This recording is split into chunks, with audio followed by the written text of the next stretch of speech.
First ಕ್ಲಾಸಲ್ಲಿ ನಾವು ಏನು ಕಲಿತಾ ಇದ್ದೀವಿ ಅಂದರೆ introduction to programming language. Programming language ಅಂದರೆ ಏನು, ಅದನ್ನು ಏನಕ್ಕೆ ಬಳಸ್ತಾರೆ ಅನ್ನೋದನ್ನ ಕಲಿತಾ ಹೋಗೋಣ. ಇದರಲ್ಲಿ ಫಸ್ಟ್ ಪಾಯಿಂಟ್ ಬಂದ್ಬಿಟ್ಟು what are programming languages. Programming languages ಅಂದರೆ ಏನು. ನೆಕ್ಸ್ಟ್ ಪಾಯಿಂಟ್ ಬಂದ್ಬಿಟ್ಟು why we need programming languages. ನಮಗೆ ಪ್ರೋಗ್ರಾಮಿಂಗ್ ಲ್ಯಾಂಗ್ವೇಜಸ್ ಏನಕ್ಕೆ ಬೇಕು. ಓಕೆ, ಅದಾದ್ಮೇಲೆ ಏನಿದೆ difference between natural language and programming language. Natural language ಅಂತಂದ್ರೆ ನಾವು ಮಾತಾಡ್ತೀವಲ್ಲ ಆ ಭಾಷೆ, ಪ್ರೋಗ್ರಾಮಿಂಗ್ ಲ್ಯಾಂಗ್ವೇಜ್ ಅಂದ್ರೆ ನಾವು ಪ್ರೋಗ್ರಾಮ್ಸ್ ಬರಿತೀವಲ್ಲ ಆ ಭಾಷೆ. ಓಕೆ, ಅವುಗಳದ್ದು ಏನು ಡಿಫರೆನ್ಸ್ ಅಂತ. ನೆಕ್ಸ್ಟ್ ಬಂದ್ಬಿಟ್ಟು types of programming languages. Programming languages ಅಲ್ಲಿ ಎಷ್ಟು ಟೈಪ್ಸ್ ಇದೆ ಅಂತ ನಾವು ಕಲಿತಾ ಹೋಗೋಣ. ಈ 4 ಪಾಯಿಂಟ್ಸ್ ಕಲಿತ ಮೇಲೆ ಈ 4 ಪಾಯಿಂಟ್ಸ್ ಮೇಲೆ ಇರುವಂತ ಕ್ವಶನ್ಸ್ ಏನು ಕವರ್ ಆಗುತ್ತೆ ಅಂತ ನಾವು ನೋಡ್ತಾ ಹೋಗೋಣ. ಫಸ್ಟ್ ಬಂದ್ಬಿಟ್ಟು what are programming languages. Programming language ಅಂದ್ರೆ ಏನು ಅಂತ ಏನ್ ಹೇಳ್ತಾ ಇದ್ದಾರೆ ಫಸ್ಟ್ ಪಾಯಿಂಟ್ ಅಲ್ಲಿ ಅಂದ್ರೆ a programming language is a notation for writing programs ಅಂತ ಹೇಳ್ತಾ ಇದ್ದಾರೆ. ಅಂದ್ರೆ ಪ್ರೋಗ್ರಾಮಿಂಗ್ ಲ್ಯಾಂಗ್ವೇಜ್ ಅನ್ನೋದೇನು, ಅದೊಂದು ನೊಟೇಷನ್ ಅಂದ್ರೆ ಸಂಕೇತ. ಏನಕ್ಕೆ ಆ ಸಂಕೇತವನ್ನ ಯೂಸ್ ಮಾಡ್ತೀವಿ ನಾವು ಅಂತ ಅಂದ್ರೆ ಪ್ರೋಗ್ರಾಮ್ಸ್ ನ ಬರೆಯೋದಕ್ಕೆ. ಓಕೆ, ನೆಕ್ಸ್ಟ್ ಬಂದ್ಬಿಟ್ಟು ಪ್ರೋಗ್ರಾಮಿಂಗ್ ಲ್ಯಾಂಗ್ವೇಜ್ ಮುಖಾಂತರ ನಾವು ಪ್ರೋಗ್ರಾಮ್ಸ್ ಬರಿತೀವಿ. ನೆಕ್ಸ್ಟ್ ಕ್ವಶನ್ ಏನು, ಪ್ರೋಗ್ರಾಮ್ಸ್ ಅಂದ್ರೆ ಏನು ಅಂತ. Programs are set of instructions to perform computation or implement algorithm ಅಂತ ಹೇಳ್ತಾ ಇದ್ದಾರೆ. ಈ ಪ್ರೋಗ್ರಾಮ್ಸ್ ಅಂದ್ರೆ ಅದರಲ್ಲಿ ಒಂದಿಷ್ಟು ಸೆಟ್ ಆಫ್ ಇನ್ಸ್ಟ್ರಕ್ಷನ್ಸ್ ಇರುತ್ತೆ, ಸೂಚನೆಗಳಿರುತ್ತೆ. ಈ ಸೂಚನೆಗಳಿಂದ ಏನ್ ಮಾಡ್ತೀವಿ ನಾವು, ಒಂದಿಷ್ಟು ಕಂಪ್ಯೂಟೇಷನ್ಸ್ ಅಂದ್ರೆ ಕ್ಯಾಲ್ಕುಲೇಷನ್ಸ್ ಮಾಡ್ತೀವಿ, ಮತ್ತೆ ಆಲ್ಗರಿದಮ್ಸ್ ನ ಇಂಪ್ಲಿಮೆಂಟ್ ಮಾಡ್ತೀವಿ. ಆಲ್ಗರಿದಮ್ಸ್ ಅಂದ್ರೆ ಒಂದು ಪ್ರಾಬ್ಲಮ್ ಇದೆ ಅಂದ್ರೆ ಅದನ್ನ ಸ್ಟೆಪ್ ಬೈ ಸ್ಟೆಪ್ ಯಾವ ರೀತಿ ಸಾಲ್ವ್ ಮಾಡಬೇಕು ಅನ್ನೋದು ಆಲ್ಗರಿದಮ್ ಇರುತ್ತೆ. ಅದೇ ರೀತಿ ನಾವು ಇನ್ಸ್ಟ್ರಕ್ಷನ್ಸ್ ನ ಬರೆದು ಪ್ರೋಗ್ರಾಮ್ ಅಲ್ಲಿ ನಾವೇನ್ ಮಾಡ್ತೀವಿ, ಆ ಪ್ರಾಬ್ಲಮ್ ನ ಸಾಲ್ವ್ ಮಾಡ್ತೀವಿ. ಓಕೆ, ಮೂರನೇ ಪಾಯಿಂಟ್ ಏನಿದೆ, a programming language is used to write the instructions for the computer. ಅಂದ್ರೆ ಪ್ರೋಗ್ರಾಮಿಂಗ್ ಲ್ಯಾಂಗ್ವೇಜ್ ಮುಖಾಂತರ ನಾವು ಇನ್ಸ್ಟ್ರಕ್ಷನ್ಸ್ ನ ಬರಿತಾ ಇದೀವಿ. ಎಲ್ಲಿಗೆ ಬರಿತಾ ಇದೀವಿ, ಕಂಪ್ಯೂಟರ್ ಅಲ್ಲಿ ಬರಿತಾ ಇದೀವಿ. ಕಂಪ್ಯೂಟರ್ಗೆ ನಾವು ಇನ್ಸ್ಟ್ರಕ್ಷನ್ಸ್ ಬರಿತಾ ಇದೀವಿ. ಕಂಪ್ಯೂಟರ್ ಅಲ್ಲಿ ನಾವು ಬರೆದಿರೋ ಇನ್ಸ್ಟ್ರಕ್ಷನ್ಸ್ ಎಕ್ಸಿಕ್ಯೂಟ್ ಆಗುತ್ತೆ. Through instructions we can perform well defined task ಅಂತ ಹೇಳ್ತಾ ಇದ್ದಾರೆ. ಅಂದ್ರೆ ನಾವು ಬರೆದಿರುವಂತ ಇನ್ಸ್ಟ್ರಕ್ಷನ್ಸ್ ಮುಖಾಂತರ ನಾವೇನ್ ಮಾಡ್ಬೋದು, ಒಂದು ಪರಿಪೂರ್ಣವಾದಂತಹ ಒಂದು ಕೆಲಸವನ್ನ ಮಾಡ್ಬೋದು ಅಂತ ಹೇಳ್ತಾ ಇದ್ದಾರೆ. ಓಕೆ, ನಾಲ್ಕನೇ ಪಾಯಿಂಟ್ ಏನಿದೆ, in a general sense A programming language meant for communicate with computers are any computational devices. ತುಂಬಾ ನಾರ್ಮಲ್ ಆಗಿ ಹೇಳ್ಬೇಕಪ್ಪ ಅಂದ್ರೆ ಪ್ರೋಗ್ರಾಮಿಂಗ್ ಲ್ಯಾಂಗ್ವೇಜ್ ಅಂದ್ರೆ ಏನಪ್ಪಾ ಅಂತ ಅಂದ್ರೆ ಪ್ರೋಗ್ರಾಮಿಂಗ್ ಲ್ಯಾಂಗ್ವೇಜ್ ಮುಖಾಂತರ ನಾವು ಕಂಪ್ಯೂಟರ್ ಜೊತೆ ಕಮ್ಯುನಿಕೇಟ್ ಮಾಡ್ತೀವಿ, ಅದಕ್ಕೆ ಪ್ರೋಗ್ರಾಮಿಂಗ್ ಲ್ಯಾಂಗ್ವೇಜ್ ಅಂತಾರೆ. ಬರೀ ಕಂಪ್ಯೂಟರ್ ಅಲ್ಲ, ಬೇರೆ ಕಂಪ್ಯೂಟೇಷನಲ್ ಡಿವೈಸಸ್ ಇರ್ಬೋದು. ಈ ಸ್ಮಾರ್ಟ್ ವಾಚಸ್, ಸ್ಮಾರ್ಟ್ ಫೋನ್ಸ್ ಅಂತ ಹೇಳ್ತೀವಲ್ಲ, ಮೊಬೈಲ್ ಫೋನ್ಸ್, ಅದಾದ್ಮೇಲೆ ATM ಮಷಿನ್ಸ್, ಇವೆಲ್ಲ ಏನಿದು ಬೇರೆ ಬೇರೆ computational devices. Okay, next main point ನೋಡೋಣ, difference between natural languages and programming languages ಅಂತ ಹೇಳ್ತಾ ಇದ್ದಾರೆ. ಅಂದ್ರೆ ನಾವು ಮಾತಾಡ್ತೀವಲ್ಲ ಆ ಭಾಷೆಗೂ ಮತ್ತೆ ಪ್ರೋಗ್ರಾಮಿಂಗ್ ಲ್ಯಾಂಗ್ವೇಜಸ್ಗೂ ಏನ್ ಡಿಫರೆನ್ಸ್ ಅಂತ. ಫಸ್ಟ್ ಪಾಯಿಂಟ್ ಏನ್ ಹೇಳ್ತಾ ಇದ್ದಾರೆ, programming languages meant for communication with computer versus natural languages meant for communication between human beings ಅಂತ. ಪ್ರೋಗ್ರಾಮಿಂಗ್ ಲ್ಯಾಂಗ್ವೇಜ್ ಮುಖಾಂತರ ಏನ್ ಮಾಡ್ತೀವಿ ನಾವು, ಕಂಪ್ಯೂಟರ್ಸ್ ಜೊತೆ ಕಮ್ಯುನಿಕೇಟ್ ಮಾಡ್ತೀವಿ. ಅದೇ ರೀತಿ ನಾವು ಮಾತಾಡ್ತಾ ಇದೀವಲ್ಲ ನ್ಯಾಚುರಲ್ ಲ್ಯಾಂಗ್ವೇಜಸ್, ಅದ್ರ ಜೊತೆ ಏನ್ ಮಾಡ್ತಾ ಇದೀವಿ ನಾವು ಅಂತಂದ್ರೆ ಹ್ಯೂಮನ್ ಬೀಯಿಂಗ್ಸ್, ಮನುಷ್ಯರ ಮಧ್ಯೆ ನಾವು ಕಮ್ಯುನಿಕೇಟ್ ಮಾಡ್ತೀವಿ. ಯಾವ್ದ್ರ ಮುಖಾಂತರ, ನ್ಯಾಚುರಲ್ ಲ್ಯಾಂಗ್ವೇಜಸ್ ನ ಯೂಸ್ ಮಾಡ್ಕೊಂಡು. Both programming language and natural languages need to follow the protocols ಅಂತ ಹೇಳ್ತಾ ಇದ್ದಾರೆ. ಅಂದ್ರೆ ಪ್ರೋಗ್ರಾಮಿಂಗ್ ಲ್ಯಾಂಗ್ವೇಜ್ ಆಗಿರ್ಬೋದು ಅಥವಾ ನ್ಯಾಚುರಲ್ ಲ್ಯಾಂಗ್ವೇಜ್ ಆಗಿರ್ಬೋದು, ಅಲ್ಲಿ ನಾವು ಪ್ರೋಟೋಕಾಲ್ಸ್ ನ ಫಾಲೋ ಮಾಡಬೇಕು. ಪ್ರೋಟೋಕಾಲ್ಸ್ ಅಂದ್ರೆ ಏನು, ಪ್ರೋಟೋಕಾಲ್ಸ್ ಅಂದ್ರೆ nothing but set of rules ಮತ್ತೆ ಕನ್ವೆನ್ಷನ್ಸ್ ಅಂತಾರೆ. ಒಂದಿಷ್ಟು ರೂಲ್ಸ್ ಮತ್ತೆ ಕನ್ವೆನ್ಷನ್ಸ್, ಅವುಗಳನ್ನ ಫಾಲೋ ಮಾಡಿದ್ರೆ ಏನಾಗುತ್ತೆ, ನಾವು ನೀಟಾಗಿ ಕಮ್ಯುನಿಕೇಟ್ ಮಾಡಬಹುದು. ಓಕೆ, ಥರ್ಡ್ ಪಾಯಿಂಟ್ ಏನಂತ ಹೇಳ್ತಾ ಇದ್ದಾರೆ ಅಂದ್ರೆ instructions miss match result in miscommunication both in programming and natural languages ಅಂತೆ. ಸಪೋಸ್ ನಾವು ಬರ್ದಿರೋಂಥ ಇನ್ಸ್ಟ್ರಕ್ಷನ್ ಅಥವಾ ನಾವು ಮಾತಾಡಬೇಕಾದ್ರೆ ನಾವು ಮಾತಾಡ್ತಾ ಇರ್ತೀವಲ್ಲ ಅವಾಗ ಬಳಸುವಂತ ಭಾಷೆ, ಅದರಲ್ಲಿ ಏನಾದರೂ ವೇರಿಯೇಷನ್ ಆದ್ರೆ ಏನಾಗುತ್ತೆ, ಮಿಸ್ಕಮ್ಯುನಿಕೇಶನ್ ಆಗುತ್ತೆ. ಓಕೆ, ಲಾಸ್ಟ್ ಪಾಯಿಂಟ್ ಅಲ್ಲಿ ಏನ್ ಹೇಳ್ತಾ ಇದ್ದಾರೆ ಇಲ್ಲಿ ಫೋರ್ತ್ ಪಾಯಿಂಟ್ ಅಲ್ಲಿ ಅಂತಂದ್ರೆ a programmer write the instructions to computer through programming languages. ಒಬ್ಬ ಪ್ರೋಗ್ರಾಮರ್ ಏನ್ ಮಾಡ್ತಾನೆ, ಇನ್ಸ್ಟ್ರಕ್ಷನ್ಸ್ ನ ಬರೀತಾನೆ, ಕಂಪ್ಯೂಟರ್ಗೆ ಇನ್ಸ್ಟ್ರಕ್ಷನ್ಸ್ ಬರೀತಾನೆ. ಯಾವ್ದ್ರ ಮುಖಾಂತರ, ಯಾವ್ದಾದ್ರೂ ಒಂದು ಪ್ರೋಗ್ರಾಮಿಂಗ್ ಲ್ಯಾಂಗ್ವೇಜ್ ಮುಖಾಂತರ ಏನು ಇನ್ಸ್ಟ್ರಕ್ಷನ್ಸ್ ನ ಬರೀತಾನೆ. ಇಲ್ಲಿ ಫಿಫ್ತ್ ಪಾಯಿಂಟ್ ಅಲ್ಲಿ ಸಮ್ ಅಪ್ ಮಾಡ್ತಾ ಇದ್ದಾರೆ, ನಾವು ಡಿಸ್ಕಷನ್ ಮಾಡಿರೋದೆಲ್ಲ. ಇಲ್ಲಿ ಫಿಫ್ತ್ ಪಾಯಿಂಟ್ ಅಲ್ಲಿ ಏನಿದೆ ಅಂದ್ರೆ ನ್ಯಾಚುರಲ್ ಲ್ಯಾಂಗ್ವೇಜ್ ಅಂದ್ರೆ ಏನಿದು, ಅಲ್ಲಿ ಗ್ರಾಮರ್ ಇಂಪಾರ್ಟೆಂಟ್ ಆಗಿರುತ್ತೆ. ಅದೇ ರೀತಿ ಪ್ರೋಗ್ರಾಮಿಂಗ್ ಲ್ಯಾಂಗ್ವೇಜ್ ಅಂದ್ರೆ ಅಲ್ಲಿ ಸಿಂಟ್ಯಾಕ್ಸ್ ಮತ್ತೆ ಸಿಮ್ಯಾಂಟಿಕ್ಸ್ ಇಂಪಾರ್ಟೆಂಟ್ ಆಗಿರುತ್ತೆ. ಓಕೆ, ನೆಕ್ಸ್ಟ್ ಪಾಯಿಂಟ್ ನೋಡೋಣ, types of programming languages. Programming languages ಅಲ್ಲಿ ಎಷ್ಟು ಟೈಪ್ಸ್ ಇದೆ ಅಂತ. ಓಕೆ, ಪ್ರೋಗ್ರಾಮಿಂಗ್ ಲ್ಯಾಂಗ್ವೇಜ್ ಅಲ್ಲಿ ಎಷ್ಟು ಟೈಪ್ಸ್ ಇದೆ ಅಂತ ಹೇಳ್ತಾ ಇದ್ದಾರೆ ಅಂದ್ರೆ 3 ಟೈಪ್ಸ್ ಇದೆಯಂತೆ. Computer programming languages are classified into 3 types. Okay, ಅದರಲ್ಲಿ ಫಸ್ಟ್ ಬಂದ್ಬಿಟ್ಟು ಮಷಿನ್ ಲೆವೆಲ್ ಲ್ಯಾಂಗ್ವೇಜ್ ಅಂತ ಹೇಳ್ತಾ ಇದ್ದಾರೆ, ನೆಕ್ಸ್ಟ್ ಅಸೆಂಬ್ಲಿ ಲೆವೆಲ್ ಲ್ಯಾಂಗ್ವೇಜ್ ಅಂತ ಹೇಳ್ತಾ ಇದ್ದಾರೆ, ಮತ್ತೆ ಹೈ ಲೆವೆಲ್ ಲ್ಯಾಂಗ್ವೇಜ್ ಅಂತ ಹೇಳ್ತಾ ಇದ್ದಾರೆ. ಓಕೆ, ಮಷಿನ್ ಲೆವೆಲ್ ಲ್ಯಾಂಗ್ವೇಜ್ ಬಗ್ಗೆ ತಿಳ್ಕೊಳ್ಳೋಣ ನಾವು ಇವಾಗ. ಮಷಿನ್ ಲೆವೆಲ್ ಲ್ಯಾಂಗ್ವೇಜ್ ಅಂತ ಅಂದ್ರೆ ಏನು? It is the lowest level of language and also considered as first generation language. ಈ ಮಷಿನ್ ಲೆವೆಲ್ ಲ್ಯಾಂಗ್ವೇಜ್ ಅನ್ನೋದು ತುಂಬಾ ಬೇಸಿಕ್ ಲೆವೆಲ್ ಲ್ಯಾಂಗ್ವೇಜ್ ಮತ್ತೆ ಫಸ್ಟ್ ಜನರೇಷನ್ ಲ್ಯಾಂಗ್ವೇಜ್ ಅಂತ ಹೇಳ್ತಾ ಇದ್ದಾರೆ.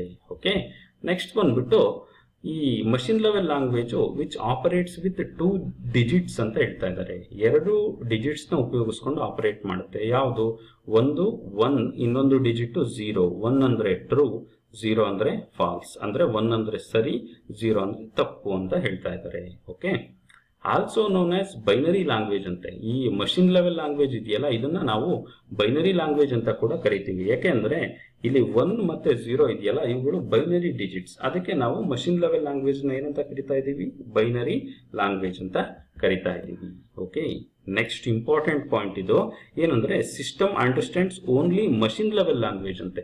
ಸಿಸ್ಟಮ್ ಏನ್ ಮಾಡುತ್ತೆ? ಬರೀ ಮಷಿನ್ ಲೆವೆಲ್ ಲ್ಯಾಂಗ್ವೇಜ್ ಮಾತ್ರ ಅರ್ಥ ಮಾಡ್ಕೊಳ್ಳುತ್ತೆ, ಬೇರೆ ಯಾವ ಲ್ಯಾಂಗ್ವೇಜು ಸಹ ಸಿಸ್ಟಮ್ಗೆ ಅರ್ಥ ಆಗಲ್ಲ. ಅರ್ಥ ಆಗೋದೊಂದೇ, ಅದು ಯಾವುದು? Machine level language. ಇವಾಗ ಅಸೆಂಬ್ಲಿ ಲೆವೆಲ್ ಲ್ಯಾಂಗ್ವೇಜಸ್ ಅಂದ್ರೆ ಎರಡನೇ ತರ ಇರೋ ಲ್ಯಾಂಗ್ವೇಜ್ ಯಾವುದು ಅಂದ್ರೆ assembly level language. Assembly level language ಅಲ್ಲಿ ಏನ್ ಹೇಳ್ತಾ ಇದ್ದಾರೆ ಅಂದ್ರೆ it is the middle level language and also considered as second generation language ಅಂತೆ. ಇವಾಗ ಮಷಿನ್ ಲೆವೆಲ್ ಲ್ಯಾಂಗ್ವೇಜ್ ಆಯ್ತು, ಅದಾದ್ಮೇಲೆ ನೆಕ್ಸ್ಟ್ ಬರ್ತಾ ಇರೋದು ಯಾವುದು? Assembly level language. ಇದು ಬಂದ್ಬಿಟ್ಟು ಮಿಡ್ಲ್ ಲೆವೆಲ್ ಲ್ಯಾಂಗ್ವೇಜ್ ಅಂತ, ಇದನ್ನ ಸೆಕೆಂಡ್ ಜನರೇಷನ್ ಲ್ಯಾಂಗ್ವೇಜ್ ಅಂತ ಕರೀತಾರೆ. ಓಕೆ, ನೆಕ್ಸ್ಟ್ ಪಾಯಿಂಟ್ ಅಲ್ಲಿ ಏನ್ ಹೇಳ್ತಾ ಇದ್ದಾರೆ? Year binary numbers are replaced by commands and variable names ಅಂತ ಹೇಳ್ತಾ ಇದ್ದಾರೆ. ಮಷಿನ್ ಲೆವೆಲ್ ಅಲ್ಲಿ ಏನಿತ್ತು? ಬರೀ 0s 1 0s 1 ಇತ್ತು. ಇಲ್ಲಿ ಆ 0s 1 ಬಿಟ್ಟು ಕಮಾಂಡ್ಸ್ ಮತ್ತೆ ವೇರಿಯಬಲ್ ನೇಮ್ಗಳನ್ನ ಉಪಯೋಗಿಸ್ತಾ ಇದ್ದಾರೆ. ಓಕೆ, ಅದಾದ್ಮೇಲೆ ಮೂರನೇ ಪಾಯಿಂಟ್ ಅಲ್ಲಿ ಇಲ್ಲಿ ಏನ್ ಹೇಳ್ತಾ ಇದ್ದಾರೆ? ಎಕ್ಸಾಂಪಲ್ಸ್ ಕೊಡ್ತಾ ಇದ್ದಾರೆ. ಅಂದ್ರೆ ಕಮಾಂಡ್ಸ್ಗೆ ಆಡ್ ಎ ಕಮ ಬಿ. ಇಲ್ಲಿ ಆಡ್ ಅನ್ನೋದು ಬಂದ್ಬಿಟ್ಟು ಕಮಾಂಡ್ ಆಗುತ್ತೆ, ಎ ಕಮ ಬಿ ಅನ್ನೋದು ವೇರಿಯಬಲ್ ಆಗುತ್ತೆ. ವೇರಿಯಬಲ್ ಅಂದ್ರೆ ಅದರಲ್ಲಿ ಒಂದಿಷ್ಟು ವ್ಯಾಲ್ಯೂಸ್ ಇರುತ್ತೆ, ಎ ಮತ್ತೆ ಬಿ ನಲ್ಲಿರೋ ವ್ಯಾಲ್ಯೂನ ಆಡ್ ಮಾಡುವಂತ ಕಮಾಂಡ್ ಹೇಳ್ತಾ ಇದೆ. ನೆಕ್ಸ್ಟ್ ಬಂದ್ಬಿಟ್ಟು ಲೋಡ್ ಸ್ಯಾಲರಿ ಅಂತ ಇದೆ. ಲೋಡ್ ಅನ್ನೋದು ಇಲ್ಲಿ ಕಮಾಂಡ್ ಆಗುತ್ತೆ, ಸ್ಯಾಲರಿ ಅನ್ನೋದು ವೇರಿಯಬಲ್ ಆಗುತ್ತೆ. Okay, this is what assembly level languages. Okay, next point ಏನಪ್ಪಾ ಅಂದ್ರೆ high level languages. High level languages ಅಂದ್ರೆ ಏನು ಅಂತ ತಿಳ್ಕೊಳ್ಳೋಣ. It is the highest level of the language and also considered as third generation language ಅಂತೆ. ಈ high level language ಅನ್ನೋದು ಹೆಸರೇ ಹೇಳೋ ತರ ಹೈಯೆಸ್ಟ್ ಲೆವೆಲ್ ಲ್ಯಾಂಗ್ವೇಜ್, ಮತ್ತೆ ಇದನ್ನ ಥರ್ಡ್ ಜನರೇಷನ್ ಲ್ಯಾಂಗ್ವೇಜ್ ಅಂತ ಕನ್ಸಿಡರ್ ಮಾಡ್ತಾರೆ. Okay, high level languages R more are like normal languages ಅಂತೆ. ಅಂದ್ರೆ ನಾವು ಮಾತಾಡ್ತೀವಲ್ಲ ಆ ಭಾಷೆ ತರಾನೇ ಇರುತ್ತೆ ನೋಡ್ಲಿಕ್ಕೆ. ಅದರಲ್ಲಿ ಹೈ ಲೆವೆಲ್ ಲ್ಯಾಂಗ್ವೇಜ್ ಅಲ್ಲಿ ನಾವು ಕೋಡ್ ಬರೆದ್ರೆ ನಾವು ಮಾತಾಡ್ಬೇಕಾದ್ರೆ ಸೆಂಟೆನ್ಸ್ ವರ್ಡ್ಸ್ ಇರುತ್ತಲ್ಲ, ಅದೇ ರೀತಿ ಇಲ್ಲೂ ಅದೇ ರೀತಿ ಇರುತ್ತೆ ಅಂತ ಹೇಳ್ತಾ ಇದ್ದಾರೆ. ಆಯ್ತಾ, ನೆಕ್ಸ್ಟ್ ಬಂದ್ಬಿಟ್ಟು programming in high level languages easily understood by human beings ಅಂತ ಹೇಳ್ತಾ ಇದ್ದಾರೆ. ನಾವು ಏನು ಪ್ರೋಗ್ರಾಮ್ಸ್ ನ ಬರಿತೀವಿ ಹೈ ಲೆವೆಲ್ ಲ್ಯಾಂಗ್ವೇಜಸ್ ನ ಯೂಸ್ ಮಾಡಿಕೊಂಡು ಅವುಗಳನ್ನ ನೀಟ್ ಆಗಿ ಅಂದ್ರೆ ತುಂಬಾ ಈಸಿಯಾಗಿ ನಾವು ಅಂಡರ್ಸ್ಟುಡ್ ಮಾಡ್ಕೋಬಹುದು, ಅಂದ್ರೆ human beings. Okay, this is what high level languages. ಇದರಲ್ಲಿ ಏನಪ್ಪಾ ಹೈ ಲೆವೆಲ್ ಲ್ಯಾಂಗ್ವೇಜಸ್ ಇರೋ ಎಕ್ಸಾಂಪಲ್ಸ್ ಯಾವುದು ಅಂತ ಅಂದ್ರೆ ಸಿ ಶಾರ್ಪ್, ಪೈಥಾನ್, ರೂಬಿ, ನೋಡ್ JS, ಜಾವಾ, C++. ನಾವಿಲ್ಲಿ ಕಲಿತಾ ಇದೀವಲ್ಲ ಸಿ ಸಹ, ಇದನ್ನು ಸಹ ಹೈ ಲೆವೆಲ್ ಲ್ಯಾಂಗ್ವೇಜ್ ಅಂತ ಕರೀತಾರೆ. ಓಕೆ, ಇವುಗಳೆಲ್ಲ ಹೈ ಲೆವೆಲ್ ಲ್ಯಾಂಗ್ವೇಜಸ್ಗೆ ಎಕ್ಸಾಂಪಲ್. ತುಂಬಾ ಹೈ ಲೆವೆಲ್ ಲ್ಯಾಂಗ್ವೇಜಸ್ ಇದೆ, ನಾನಿಲ್ಲಿ ಎಕ್ಸಾಂಪಲ್ಸ್ ಇವುಗಳನ್ನ ಮಾತ್ರ ಕೊಡ್ತಾ ಇದ್ದೀನಿ. ಓಕೆ, ನೆಕ್ಸ್ಟ್ ಕ್ವಶನ್ಸ್ ಇದೆ. ಕ್ವಶನ್ಸ್ ಹೋಗ್ಲಿಕ್ಕಿಂತ ಮುಂಚೆ ನಾವು ಇಲ್ಲಿ ತನಕ ಡಿಸ್ಕಷನ್ ಮಾಡಿರೋದನ್ನ ಒಂದ್ಸರಿ ಸಮ್ ಅಪ್ ಮಾಡ್ಕೊಳ್ಳೋಣ. ಪ್ರೋಗ್ರಾಮಿಂಗ್ ಲ್ಯಾಂಗ್ವೇಜ್ ಅಂದ್ರೆ ಏನು, ಮತ್ತೆ ಇದು ಅದರಲ್ಲಿರೋ ಟೈಪ್ಸ್ ಯಾವುದು, ಇದು ಇಂಪಾರ್ಟೆಂಟ್ ಪಾಯಿಂಟ್. ಇಲ್ಲಿ ಕನ್ಸಿಡರ್ ಟು ವಾಟ್ ಫ್ರೆಂಡ್ಸ್ ಅಂದ್ಕೊಂಡು ಯಾರು ಬಂದ್ಬಿಟ್ಟು ಒಬ್ರು ರಮೇಶ್ ಅಂತ ತಗೋಣ. ಫ್ರೆಂಡ್ಸ್ ಬಂದು ಯಾರಿದ್ದಾರೆ ಇಲ್ಲಿ? ಒಬ್ರು ರಮೇಶ್. ಓಕೆ, ಇನ್ನೊಬ್ರು ಬಂದ್ಬಿಟ್ಟು ಸುರೇಶ್ ಅಂತ ಇದ್ದಾರೆ ಅಂತ ಅಂದ್ಕೊಂಡು, ಇನ್ನೊಬ್ಬ ಫ್ರೆಂಡ್ ಬಂದ್ಬಿಟ್ಟು ಸಮಥಿಂಗ್ ಸುರೇಶ್. ಓಕೆ, ಈ ಇಬ್ರು ಫ್ರೆಂಡ್ಸು ಏನ್ ಮಾಡಬೇಕು, ಕಮ್ಯುನಿಕೇಟ್ ಮಾಡಬೇಕು, ಮಾತಾಡ್ಬೇಕು. ಅವರಿಬ್ರು ಇಬ್ರು ಫ್ರೆಂಡ್ಸು ಮಾತಾಡಬೇಕು ಅಂದ್ರೆ ಅವ್ರು ಏನ್ ಮಾಡ್ತಾರೆ, ನ್ಯಾಚುರಲ್ ಲ್ಯಾಂಗ್ವೇಜ್ ಮುಖಾಂತರ ಏನ್ ಮಾಡ್ತಾರೆ, ಅವರು ಕಮ್ಯುನಿಕೇಟ್ ಮಾಡ್ತಾರೆ. ನ್ಯಾಚುರಲ್ ಲ್ಯಾಂಗ್ವೇಜ್ ಅಂತ ಅಂದ್ರೆ ಯಾವುದು, ನಾವು ಇದಕ್ಕಿಂತ ಮುಂಚೆ ಡಿಸ್ಕಷನ್ ಮಾಡಿದ್ದೀವಿ. ನಾವು ಕಮ್ಯುನಿಕೇಟ್ ಮಾಡ್ಬೇಕಾದ್ರೆ ಯೂಸ್ ಮಾಡುವಂತ ಲ್ಯಾಂಗ್ವೇಜ್ ನ ಏನಂತ ಕರಿತೀವಿ, ನಾವು ನ್ಯಾಚುರಲ್ ಲ್ಯಾಂಗ್ವೇಜ್ ಅಂತ ಕರಿತೀವಿ. ಇಲ್ಲಿ ನ್ಯಾಚುರಲ್ ಲ್ಯಾಂಗ್ವೇಜ್ ಅಂದ್ರೆ ನಮ್ಮ ಮಾತೃಭಾಷೆಯಾದ ಕನ್ನಡ ಇರ್ಬೋದು, ಅಥವಾ ಹಿಂದಿ ಇರ್ಬೋದು, ಆಯ್ತಾ. ಇನ್ನು ಬೇರೆ ಯಾವುದೇ ಭಾಷೆ ಇರ್ಬೋದು, ಇಂಗ್ಲಿಷ್ ಇರ್ಬೋದು, ಆಯ್ತಾ. ಇವುಗಳ ಮುಖಾಂತರ ಇವ್ರು ಕಮ್ಯುನಿಕೇಟ್ ಮಾಡ್ತಾರೆ. ಇವುಗಳನ್ನೆಲ್ಲ ಏನಂತ ಕರಿತೀವಿ ನಾವು, ಈ ಭಾಷೆಗಳನ್ನ ನಾವು ಅಂತಂದ್ರೆ, ಇದು ರಮೇಶು, ಸುರೇಶನ್ ಮರ್ತು ಬಿಟ್ಬಿಟ್ಟಿದೀವಿ ನಾವಿಲ್ಲಿ, ಸುರೇಶ್.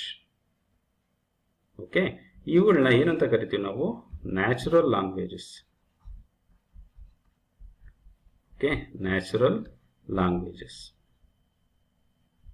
ಅದಾದ್ಮೇಲೆ ರಮೇಶ್ ಬಂದ್ಬಿಟ್ಟು, ರಮೇಶ್ ಪ್ರೋಗ್ರಾಮರ್ ಅಂತ ಅಂದ್ಕೊಂಡ್ರೆ ಅವನೇನ್ ಮಾಡ್ತಾನೆ, ರಮೇಶು ಪ್ರೋಗ್ರಾಮರ್ ಆದ್ಮೇಲೆ ಅವನು ಏನ್ ಮಾಡ್ತಾನೆ, ಸಿಸ್ಟಮ್ ಜೊತೆ ಇಂಟರಾಕ್ಟ್ ಮಾಡ್ತಾನೆ.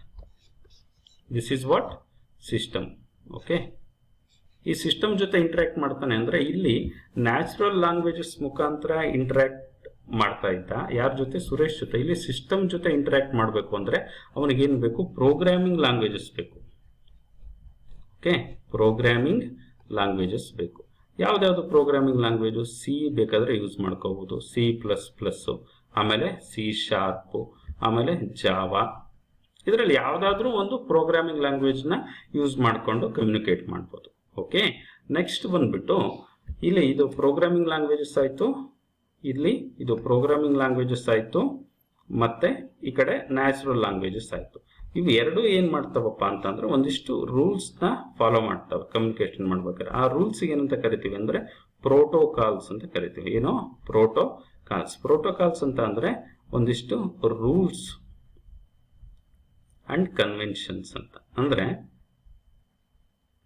ನೋಡಿ, ಇಲ್ಲಿ ಇಬ್ರು ಫ್ರೆಂಡ್ಸ್ ಮಾತಾಡ್ಬೇಕಾದ್ರೆ ಅವರು ತುಂಬಾ ಜೋವಿಯಲ್ ಆಗಿ ಮಾತಾಡ್ತಾರೆ, ಆರಾಮಾಗಿ ಮಾತಾಡ್ತಾರೆ, ರೆಸ್ಪೆಕ್ಟ್ ಕೊಡೋ ಅಗತ್ಯ ಇರಲ್ಲ. ಅದೇ ಇಬ್ರು ಕೊಲೀಗ್ಸ್ ಮಾತಾಡ್ತಾ ಇದ್ದಾರೆ ಅಂದ್ರೆ ಅಲ್ಲಿ ಒಂದಿಷ್ಟು ರೂಲ್ಸ್ ಫಾಲೋ ಮಾಡ್ಬೇಕಾಗುತ್ತೆ ನಾವು. ಓಕೆ, ಅದೇ ರೀತಿ ಇಲ್ಲಿ ರಮೇಶ್ ಬಂದ್ಬಿಟ್ಟು ಕಂಪ್ಯೂಟರ್ ಜೊತೆ ಮಾತಾಡ್ತಾ ಇದ್ದಾನೆ ಅಥವಾ ಕಮ್ಯುನಿಕೇಟ್ ಮಾಡ್ತಾ ಇದ್ದಾನೆ ಅಂತ ಅಂದಾಗ ನಾವ್ ಏನ್ ಮಾಡ್ಬೇಕು, ಇಲ್ಲಿ ರಮೇಶ್ ಒಂದಿಷ್ಟು ರೂಲ್ಸ್ ನ ಫಾಲೋ ಮಾಡ್ಬೇಕು. ಅವುಗಳನ್ನ, ಆ ರೂಲ್ಸ್ ನ ಏನಂತ ಕರಿತೀವಿ ನಾವು ಅಂತ ಅಂದ್ರೆ ಸಿಂಟ್ಯಾಕ್ಸ್ ಅಥವಾ ಸಿಮ್ಯಾಂಟಿಕ್ಸ್ ಅಂತ ಕರಿತೀವಿ. Syntax and ಸಿಮ್ಯಾಂಟಿಕ್ಸ್. ಓಕೆ, ಇದನ್ನ ನೋಡ್ತಾ ಹೋಗೋಣ ನಾವು. ನೆಕ್ಸ್ಟ್ ಸಿಂಟ್ಯಾಕ್ಸ್ ಅಂದ್ರೆ ಏನು, ಸಿಮ್ಯಾಂಟಿಕ್ಸ್ ಅಂದ್ರೆ ಏನು ಅಂತ ನೆಕ್ಸ್ಟ್ ಕ್ಲಾಸಸ್ ಅಲ್ಲಿ ನೋಡ್ತಾ ಹೋಗೋಣ. ನಮ್ಗೆ ಈ ಟಾಪಿಕ್ ಅಲ್ಲಿ ಏನ್ ಅರ್ಥ ಆಗ್ಬೇಕು, ಪ್ರೋಗ್ರಾಮಿಂಗ್ ಲ್ಯಾಂಗ್ವೇಜಸ್ ಅಂದ್ರೆ ಏನು ಅಂತ. ಓಕೆ, ನೆಕ್ಸ್ಟ್ ನಾವು ಇನ್ನೊಂದು ಡಿಸ್ಕಷನ್ ಮಾಡಿದ್ದು types of programming languages. Types of programming language ಅಂತ ಅಂದ್ರೆ ನಾವು ತಗೊಂಡ್ರೆ ಅಸೆಂಬ್ಲಿ ಲೆವೆಲ್ಲು, ಮಷಿನ್ ಲೆವೆಲ್ಲು, ಅದಾದ್ಮೇಲೆ ಇರೋದು ಹೈ ಲೆವೆಲ್. ಮಷಿನ್ ಲೆವೆಲ್ ಅಲ್ಲಿ ನಾನು ಮುಂಚೆನೆ ಹೇಳಿದ್ದೆ, ಜೀರೋಸ್ ಒನ್ಸ್, ಅದರಲ್ಲಿ ಅದ್ ಬಿಟ್ರೆ ಬೇರೆ ಏನು ಇರಲ್ಲ. ಈ ಕೋಡ್ ನೋಡಿ, ಇಲ್ಲಿ ಇದಿಷ್ಟೇ ಇನ್ಸ್ಟ್ರಕ್ಷನ್ಸ್. ಇನ್ಸ್ಟ್ರಕ್ಷನ್ಸ್, ಇದೊಂದು ಪ್ರೋಗ್ರಾಮ್ ಅಂದ್ರೆ ಇನ್ಸ್ಟ್ರಕ್ಷನ್ಸ್ ಯಾವ್ದ್ರಲ್ಲಿ ಬರೀತಾ ಇದ್ದಾರೆ, ಜೀರೋಸ್ ಒನ್ಸ್ ಅಲ್ಲಿ ಬರೀತಾ ಇದ್ದಾರೆ. ಓಕೆ, ಅದೇ ರೀತಿ ಅಸೆಂಬ್ಲಿ ಲೆವೆಲ್ ಲ್ಯಾಂಗ್ವೇಜ್ ಅಲ್ಲಿ ಏನ್ ಬರೀತಾ ಇದ್ದಾರೆ, ಕಮಾಂಡ್ಸ್ ಮತ್ತೆ ವೇರಿಯೇಬಲ್ಸ್ ನ ಯೂಸ್ ಮಾಡಿಕೊಂಡು ಇನ್ಸ್ಟ್ರಕ್ಷನ್ಸ್ ನ ಬರೀತಾ ಇದ್ದಾರೆ. ಓಕೆ, ನೆಕ್ಸ್ಟ್ ಬಂದ್ಬಿಟ್ಟು ಹೈ ಲೆವೆಲ್ ಲ್ಯಾಂಗ್ವೇಜಸ್ ಅಂತ ಕರಿತೀವಿ. ಹೈ ಲೆವೆಲ್ ಲ್ಯಾಂಗ್ವೇಜಸ್ ಅಂತ ಹೇಳಿದ್ವಲ್ಲ ನಾವು, ಸಿ ಸಹ ಒಂದು ಹೈ ಲೆವೆಲ್ ಲ್ಯಾಂಗ್ವೇಜ್ ಅಂತ ಹೇಳ್ಬೋದು. ಸಿ ನಲ್ಲಿ ಬರ್ದಿರೋ ಯಾವ್ದಾದ್ರು ಒಂದು ಪ್ರೋಗ್ರಾಮ್ ನ ನೋಡೋಣ, ನಮ್ಗೆ ಅಲ್ಲಿಗೆ ಒಂದು ಕ್ಲಾರಿಟಿ ಸಿಗುತ್ತೆ ಹೈ ಲೆವೆಲ್ ಲ್ಯಾಂಗ್ವೇಜ್ ಅಂದ್ರೆ ಏನು, ಯಾವ ತರ ಇರುತ್ತೆ ಅಂತ. ಓಕೆ, ಇಲ್ಲಿ array2 ಅಂತ ಒಂದು ಪ್ರೋಗ್ರಾಮ್ ಇದೆ ನೋಡಿ. ಇದರಲ್ಲಿ ಏನಿದೆ, this is what high level language ಅಂತ. ಇಲ್ಲಿ ಪ್ರಿಂಟ್ ಎಫ್ ಅಂತ ಇದೆ, ಅಂದ್ರೆ ಇಂಗ್ಲಿಷ್ ಲೈಕ್ ವರ್ಡ್ ತರಾನೇ ಇದೆ. ಮತ್ತೆ ಸಿಂಗಲ್ ಡೈಮೆನ್ಷನಲ್ ಅರೇ ರೀಡಿಂಗ್ ರೈಟಿಂಗ್, ಇದು ನಾರ್ಮಲ್ ಇಂಗ್ಲಿಷ್ ಅನ್ಸುತ್ತೆ. ಅದಕ್ಕೆ ಹೇಳೋದು ಹೈ ಲೆವೆಲ್ ಲ್ಯಾಂಗ್ವೇಜಸ್ ಯಾವ ತರ ಇರುತ್ತೆ, ನಮ್ಮ ನಾರ್ಮಲ್ ಲ್ಯಾಂಗ್ವೇಜ್ ಯಾವ ತರ ಇರುತ್ತೋ ಅದೇ ರೀತಿ ಇರುತ್ತೆ ಅಂತ. Okay, this is what the difference between machine level, assembly level and high level languages. Okay, next ಬಂದ್ಬಿಟ್ಟು ಇವಾಗ ಕ್ವಶನ್ಸ್ ನೋಡ್ತಾ ಹೋಗೋಣ. What are programming languages? Programming languages are the languages we are used programming languages for the sake of communication between computers.